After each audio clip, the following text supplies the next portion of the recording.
Okay. The number one requirement for REC is actually not this. This is the application form. But the number one is the letter request for review. So I hope na draft na ninyo inyong letter. I told you to address that to Dr. Myrna Libanan. She is the chair of the Research Ethics Committee. And then you have to ask her about your intent na ang inyong paper is i-review by the Research Ethics Committee. And then another one is endorsement or referral letter. Please ask that sa inyong advisor. Again, palihog ko kuha na sa inyong advisor. The content of that letter is kanang na-check na niya inyong papel, okay na siya, na-revise na ang manuscript according to the suggestions of the panel and ready for review na. Okay? So again, please secure that one from your advisors. And then this one, the application form. So please download this from the Schoology dito sa kung ibutang REC forms. So you just have to fill in the needed information here, like the title of the study. The code is given by the REC na. The study site, where are you going to conduct your research? And then all your names here, your contact information, the co-researchers, if any. Ang co-researcher, it can be your advisor. However, it's up to you if himuon ninyo siya og co-researcher. Pag co-researcher kasi, na-adjud siya part sa inyong paper, na siya contribution sa kabuuan sa inyong study, not just your paper alone. So pwede to siya, but you have to give consent to that if your advisor will be a co-researcher. And the name of institution, syempre GSDMSFI, the address, and the type of the study. If you cannot find your study or type of study here, you just place it sa others. Okay? And then the source of funding, I think all of the groups here is self-funded. Wala man diri na-sponsor. So self-funded lang na siya. Duration of the study, so please indicate the projected time frame sa inyong study from the start up to the end. And then the number of participants. So please take note kung pila ka book ang inyong participants class, ibutang ninyo din pila ka buok. And for those who will be using test animals, you just indicate how many test animals and the specific specific if it's Swiss albino mice or rats. Okay? And then there is has the research undergone technical review? No lang ta dire, even kaning sunod nga question na submit na ba siya sa other research ethics committee. So no lang kasi wala pa man na review ang inyong papel. Okay? And then you provide a brief description of your study. If necessary, you may use additional sheet of paper if hindi makasya dito sa provided na blank. So this can be typewritten ha. I mean you have to do this typewritten siya. And then sa checklist na lang, what are the requirements na kailangan ninyo i-prepare para i-submit na to sa Research Ethics Committee. I have told you about the letter request for review addressed to the chair of the REC. And then we have the endorsement or referral letter from your advisors. And then syempre, your paper, full proposal or study protocol. Okay? Full proposal or study protocol ninyo. Please be ready with that. So that is why it is very important to revise na your paper and have it checked by your advisor para tuloy-tuloy ang checking sa REC. And then another one, you have to provide your curriculum vitae because the committee will be looking for that kasi ang what do you call that, qualifications ninyo as researcher will be also checked kung kaya ba ninyo i-conduct na inyong study. Now for those na naay informed consent, Please include also the copy of a copy of your informed consent, both in English version and sa version na you think mas ma-understand sa inyong respondents or participants. So the first one, Jud, is the English version, and then you have the option whether to use the Filipino version or the Bisaya version. Okay, so you have to translate that informed consent according to the understanding of your participants or respondents. Now, how about this assent form? This one, if applicable only, the assent form is given by the guardian or the legal guardian or the parents of those research participants or respondents who are not capable of giving his or her own consent. So for example, you have participants na mga minor or mga na ay mga like kanang behavioral problems kana sila, or may mga kanang may mga sakit na they are not able to give their own consent, then you have to secure the consent from the legal guardian or the parent. So anong tawag na to, ana? Assent form. Again, but this is only for those study na applicable kung naa lang. Pero kung wala, then wala lang. Okay? And then other supplementary documents if applicable. So you have to include a copy of your questionnaire. So that is the reason why we have to secure validation first of the questionnaire before tayo mag-submit sa REC. Kaya para dili ta paulit-ulit. Kaya bas hindi approve na sa REC, pag abot sa validators, wala nila gi-approve. And then pagkahuman, ulito na sad. So balik na sad ta sa REC, palibot-libot lang ta. So una jud ang validators. So I hope nakasecure na mo og validators ninyo sa inyong questionnaire or katong sa mga sa mga qualitative na research. I hope na-validate na din ang inyong interview guide. Okay? And mga data collection forms ninyo, like mga monitoring sheet, especially those studies na experimental, you have to draft your monitoring sheet kung paano ninyo i-monitor ang inyuhang mga subjects sa study and unsa ang inyuhang i-monitor, ilabang blood glucose, kanus amo mag-monitor kapila sa isa ka adlaw. So ana, the monitoring sheet is just a table wherein you will place there the data na inyuhang i-collect. Okay? And then product brochure if necessary, but we don't have this one, diba? And the permit for special populations and others. So mga permits na din ha, you have to secure permit from the dean that you are going to conduct your study in the school or outside, somewhere else. And then if you are going to conduct your study in the hospital, then the permit from the hospital also. Aside from that, if you have like test animals, I hope I don't know if kaya pa siya hulaton, but kung dili na lang sana to siya apilon sa pagpasa. But ang inyuhang plant, I hope you have it authenticated na for those studies na magamit og plant. So include na to siya dere. So this one class is the application form for the Research Ethics Committee review. Okay, so this one, you don't have to fill in this except for the accomplished by this should be filled out by the REC Secretariat. Okay, questions about the form? Wala. Saan ito? Wala, sige. This one is the second form that you need to accomplish. This one is the protocol assessment form. So please provide, ayaw sa ninibutang date of submission o di pa mo submit.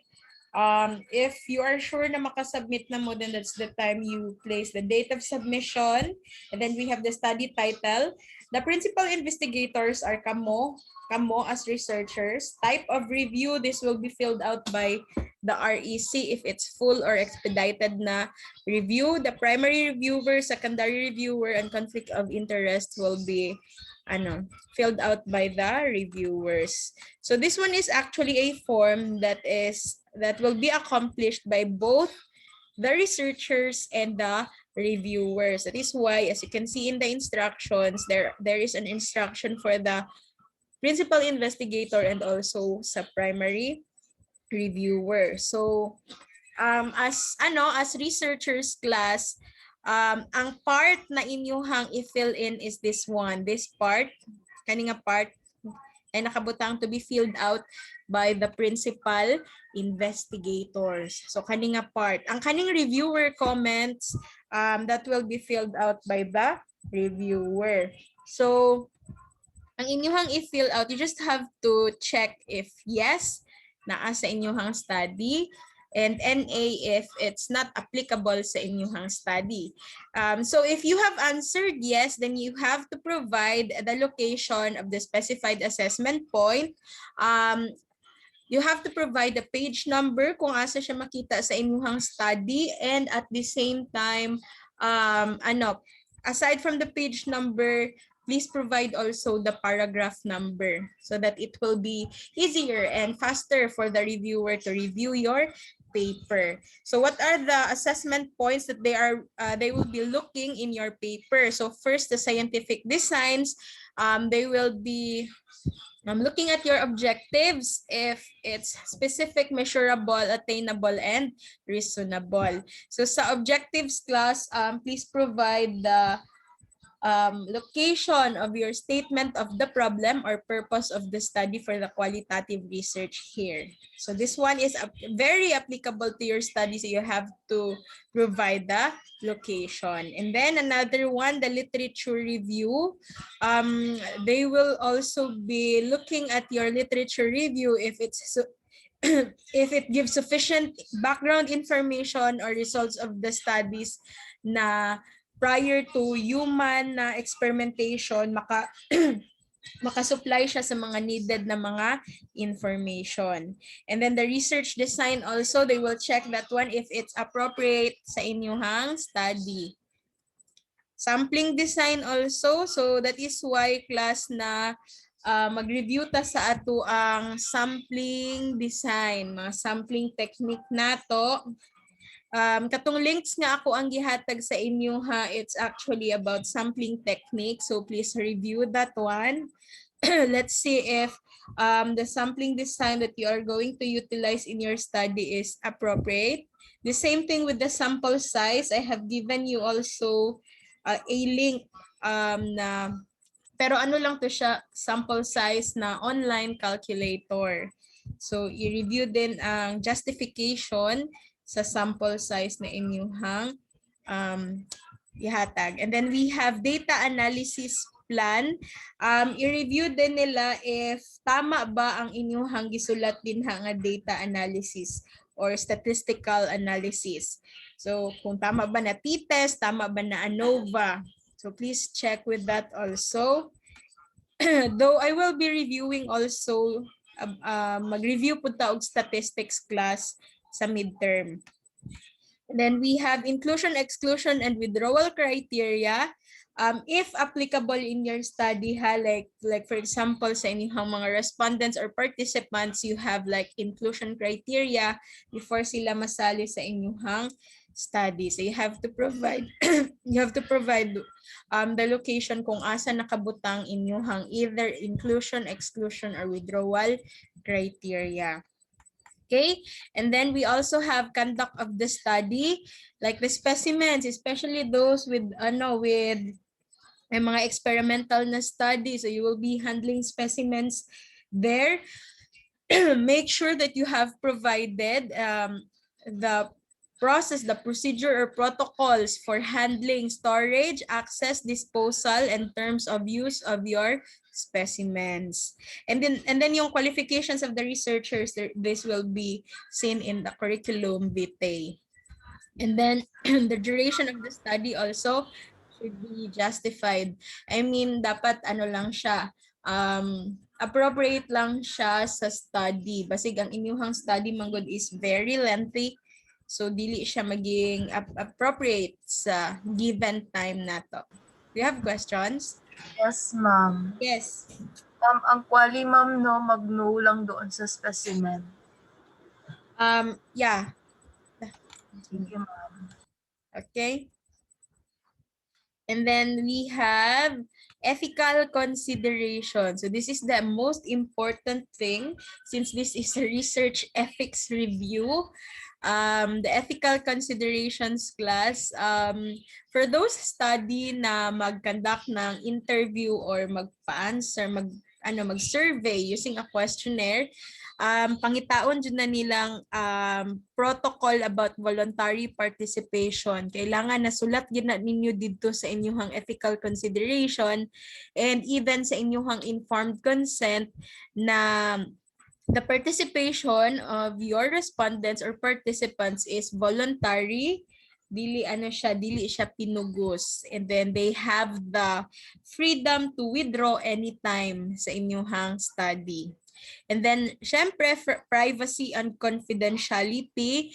Sa inyong ethical consideration, you also have to describe the process on how are you going to ensure that the participants, their identity will be kept private and all the information na mag-gather ninyo from them will be kept confidential. So paano ninyo siya mahimo na nga keep nato sila private and confidential. And then informed consent also. So hindi pwede na mag-conduct kayo ng research or ng study with human participants without the informed consent. So mao gina siya number 1 pangitaon sa research ethics committee. Okay? And then the recruitment process. So sa inyong protocol class, kailangan it's clearly stated there how are you going to recruit your participants. Paano ninyo sila i-recruit na masali sila sa inyong study. So, tanawon sa Research Ethics Committee ang appropriateness of the recruitment process. Okay? And then if there is any, you yourselves as researchers can actually identify if merong mga projected risk sa mga participants. Pero kung wala, then that's NA. And then benefits. So, it's up to you as researchers whether you will be giving either material or non-material compensation to your participants as long as it is properly stated in the protocol of your study and at the same time in the informed consent. And then the biosafety, sa biosafety naman, if ever lang na mag-collect kayo ng mga specimens from them like blood or like sa medtech god na magkuha sila og specimen, appeal na siya sa pangitaon sa sa REC. So how are you going to collect your sample, the processing and proper disposal? By the way, this is also applicable to experimental studies that will be using animals. So ang biosafety na part sa inyong research can be also written in the ethical consideration na part or even sa ending sa inyong protocol wherein i-describe ninyo how are you going to dispose like katong mga blood na inyong gi-collect, ang ihi na inyong gi-collect, ang inyong mga gigamit na mga like strips, mga needle, mga what you call that, and mismong animals after. So what are you going to do with your laboratory animals? Are you going to euthanize them or rehabilitate? So appeal na siya sa ilahang tanawon. Okay? Questions about the ethical considerations?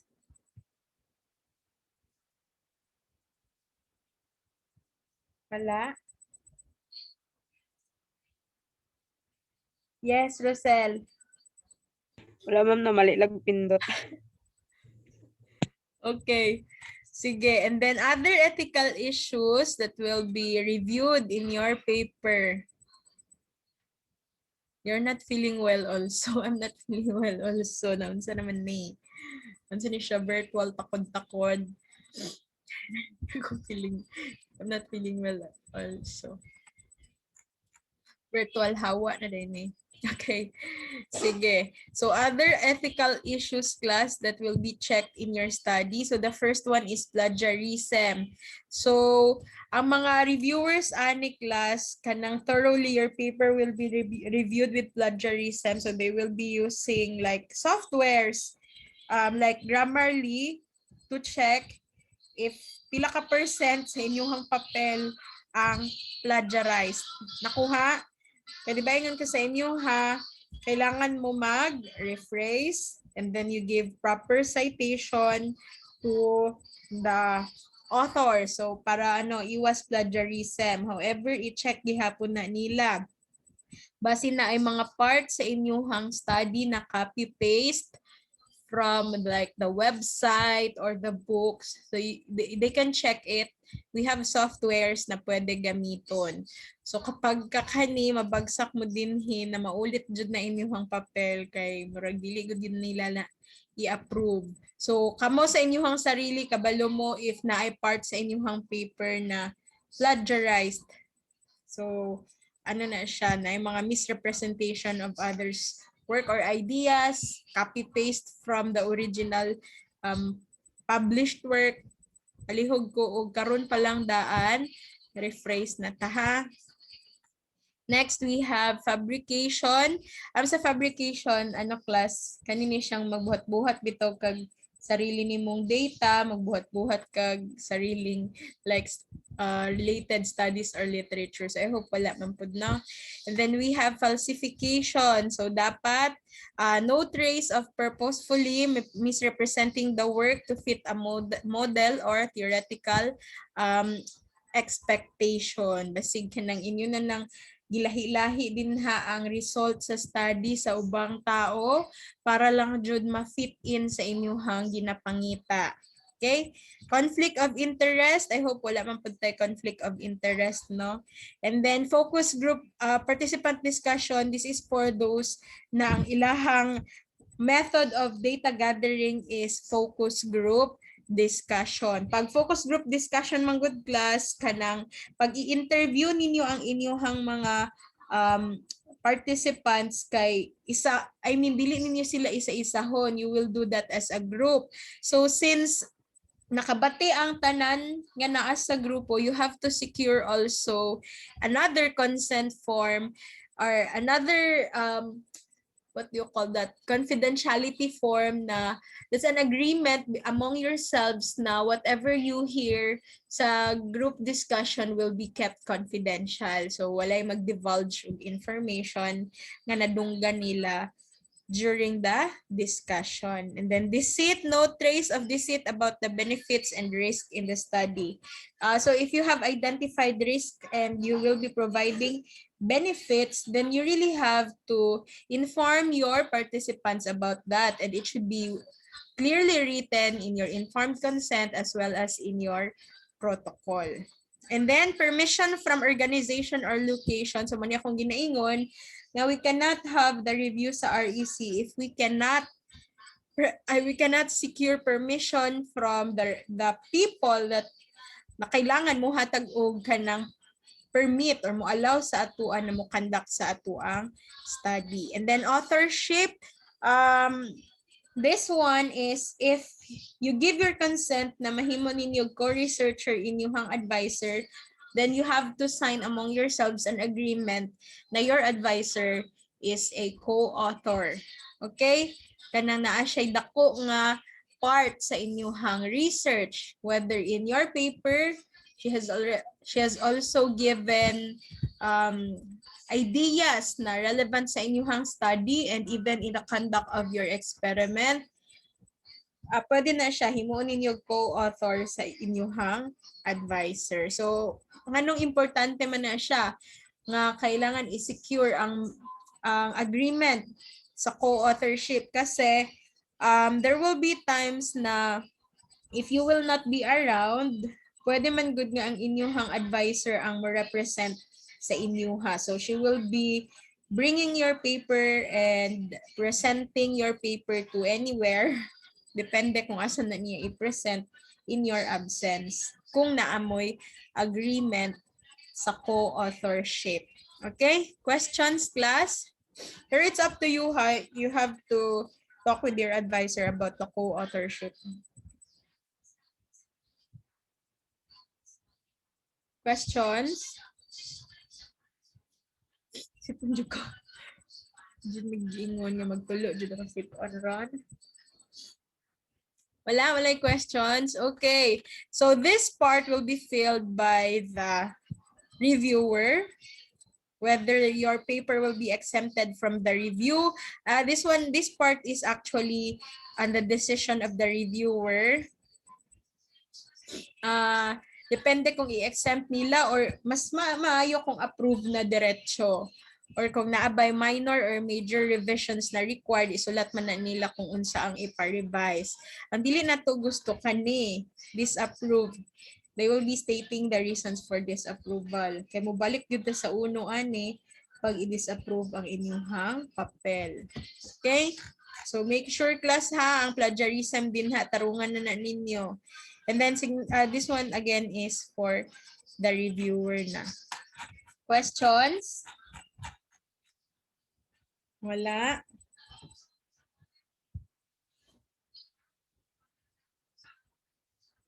Sure na gyud. So let's have the last. Actually the last form. Wala man mo yan si Randere sa last na form. I just want you to be familiar with the last na form. Kasi i-check mo ni siya sa REC. Ang Research Ethics Committee class, I hope klaro na siya. Ang Research Ethics Committee, ang reviewer ang mag-fill in ani nga form, the Informed Consent Assessment form. So this is only applicable to studies with human participants and nag-require og informed consent. So mga experimental na study, no need to print this and no need to have this kanang i-review sa Research Ethics Committee. So mas daghan actually ang i-check sa REC kapag you have your human participants. Okay? Nganong ako siyang gisend og appeal para katong mga study nga na ay informed consent makabalumog unsay i-check nila dito sa inyong informed consent, and if ever wala ninyo siya na provide sa inyong na draft din ha, idugang na lang nato para dili magsigig balik-balik atong papel sa REC kanang diretso na. Okay? So we have here the informed consent, mauni ang pangitaon sa mga reviewer. So again, ang reviewer ang mo check ani ha, sila ang mo assess whether the informed consent is really necessary in your study. Now if it's necessary, then pangitaon ni nila sa inyuhang study. I mean sa inyuhang informed consent. So make sure class ng inyong informed consent na provide ninyo din ha ang purpose of the study, the expected duration of the participation, the procedures to be carried out, discomforts and inconveniences if any, and then if ever na ay risk, then you have to include that one sa inyuhang informed consent para informed jud mismo ang inyuhang participants or your respondents, and kani if applicable lang ni para ni sa mga like tambal, mga vaccine, random assignment to the trial treatments. And then benefits of the participants if naapod, and kani if applicable lang pod ano ni siya kaning mga clinical trials na ni siya nga part. And then compensation and or medical treatments in case of injury if ever lang naman. Pero kung dili siya applicable sa inyong study, then we don't have problem with that.